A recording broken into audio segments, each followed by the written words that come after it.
Baku tembak antara prajurit TNI dan organisasi Papua Merdeka di distrik Mukoni, Kabupaten Lani Jaya, Papua Pegunungan, berujung pada tewasnya Wayer Wenda alias Kulo Wenda, tokoh penting yang menjabat Wakil Panglima Kodam Lani Jaya. Kontak senjata ini berawal dari informasi yang disampaikan masyarakat sekitar pada Selasa 5 Agustus 2025 sore. Warga melaporkan adanya keberadaan kelompok bersenjata di Kampung Mukoni.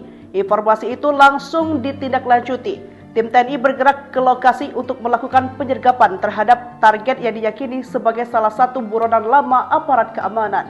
Saat upaya penangkapan dilakukan, Wayer Wenda beserta kelompoknya disebut melakukan perlawanan dengan senjata api. TNI pun membalas dengan tindakan tegas dan terukur sesuai prosedur operasi militer. Wayer Wenda merupakan salah satu nama yang sudah lama masuk daftar pencarian orang sejak tahun 2014 yang disebut terlibat dalam sejumlah aksi kekerasan di Papua. Di antaranya, penyerangan Mapolsek Pirime di tahun 2012, pembunuhan terhadap anggota Polri di Tolikara di tahun 2012, dan penghadangan serta penembakan terhadap aparat di Lani Jaya di tahun 2014.